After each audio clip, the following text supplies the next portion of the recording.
And welcome to my class and stories. अभी हम discuss करेंगे एमबीए का चैप्टर ह्यूमन रिसोर्सेज मैनेजमेंट का टॉपिक सिलेक्शन। सिलेक्शंस मींस के सेलेक्ट करना अमंग्स द पीपल। सिलेक्शन का जो मीनिंग है छटनी करना जिसे कहते हैं, कि छांटना। जैसे कि हम एक नॉर्मल एग्जांपल के तौर पर सिलेक्शन का मतलब ये समझते हैं कि दूध में से मलाई को अलग करना। तो हमने सिलेक्शन कर लिया कि ये दूध है, ये मलाई है। तो उसी तरीके से ऑर्गेनाइजेशन में जो है जो कैंडिडेट्स हैं अपीयर होते हैं इंटरव्यू के लिए या जॉब के लिए बुलाए जाते हैं, तो उसमें से 100, 150, 200 या 1000, 1500 लोग अप्लाई करते हैं और वैकेंसी होती हैं 10-5। तो उसमें से top of the line persons को जो है, जो एचआर मैनेजर को अच्छे लगते हैं, जो उनकी परफॉर्मेंस अच्छी होती है, उनकी नॉलेज अच्छी होती है, या उनके एटीट्यूड देख करके, उनका एप्टीट्यूड टेस्ट देख करके उनका सिलेक्शन किया जाता है कंपनीज़ में। It is the process of picking the individual who have the relevant qualification and experience to fill job in our organization. Selection is the negative process, in contrast the positive nature of the recruitment, because of the selection involves the rejection of the applicants who are unfit for job.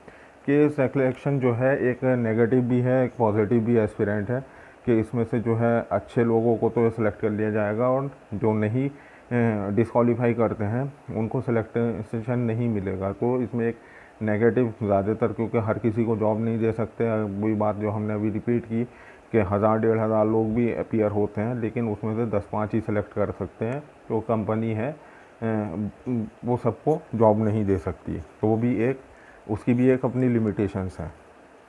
Importance of the selection. Selection requires the time, effort and the money to get right type of the people. Selection से जो है सही तरीके का लोगों का चुनाव हो सकता है। Selection of the employees is with the right kind of the aptitude and attitude will reduce the absenteeism and employee turnover the great extent. कि सिलेक्शन जो है हमारा जो है एटीट्यूड एप्टीट्यूड का टेस्ट हो जाता है और उसमें जो है टर्नओवर यानी कि हमारा आउटपुट अच्छा निकलने के चांसेस होते हैं। Competent employee will improve the effective and efficient organisation. कि जब अच्छी ऑर्गेनाइजेशन में अच्छे एम्प्लॉय होंगे तो उसमें जो है एक इफ़ेक्टिव और गुड रिजल्ट निकल करके आता है। Right person for the right job include the higher job satisfaction. कि एक सही पोस्ट के लिए एक सही बंदे को हायर करना वही उसके लिए अच्छा होता है। जैसे कि एक हम फिल्म डायरेक्टर का, जब फिल्म स्टार्ट होती है तो फिल्म में कास्टिंग करी जाती है, तो उसमें हीरो, हीरोइन, एक्टर, एक्ट्रेस यानी कि जो दोनों म्यूजिशंस और विलन। अब विलन का काम किसी लेडीज़ को दे दिया जाए तो वो तो अच्छा नहीं लगेगा किसी भी फिल्म में। तो उसी तरीके से कंपनी में भी होता है कि जो राइट प्लेस होती है पर्सन की, उसको राइट प्लेस पर ही अपॉइंट किया जाता है। Factor of selection. Psychological feature, personal characteristic and the proficiency, competency, temperament and the aptitude and the attitude. Psychological features के physique, height, weight and the sight and the endurance, ये सब चीज़ें जो होती हैं साइकोलॉजिकली, कि आपका एक स्मार्ट बंदा होना चाहिए, जिसकी मान लीजिए हम सेल्स की बात करते हैं या फिर हम टेक्निकलिटी की बात करते हैं कि कोई टेक्नीशियन, तो उसकी टेक्नीशियन नॉलेज को देखा जाएगा वर्कशॉप में ले जा कर के कि ये बंदा टेक्नीशियन है या नहीं है, इसको नॉलेज है या नहीं है, ये टाइम जल्दी से कोई किसी प्रॉब्लम को सॉल्व कर सकता है या नहीं। उसी तरीके से सेल्स में जो स्मार्ट होगा, बोल सकता है, अच्छा लुक्स हैं उसके, तो वो सेल्स में रखा जाता है। Personal characteristic, marital status, size of the family and the economic position. ये भी फैक्टर करता है कि मैरिटल स्टेटस है या नहीं है। नॉर्मली जो होता है कि शादीशुदा को जो है मैच्योर माना जाता है और जो शादीशुदा नहीं होते उनको मैच्योर नहीं माना जाता। तो उस हिसाब से कि इस बंदे के ऊपर जिम्मेदारी होगी तो ये जो है पैसों के लिए काम करेगा। Proficiency, qualification, training and experience. के प्रोफेशनल होना चाहिए, बिल्कुल एकदम क्वालिफाइड होते हैं उसमें बंदे, एजुकेशन होती है उसमें और एक्सपीरियंस होते हैं, तो उनको भी प्रेफरेंस मिलता है। Competency, potential of learning and performing. के उसके अंदर एक कॉन्फिडेंस होना चाहिए कि लर्निंग और परफॉर्मेंस के लिए। Temperament, mental and emotional stability, honesty and the loyalty and the social skill.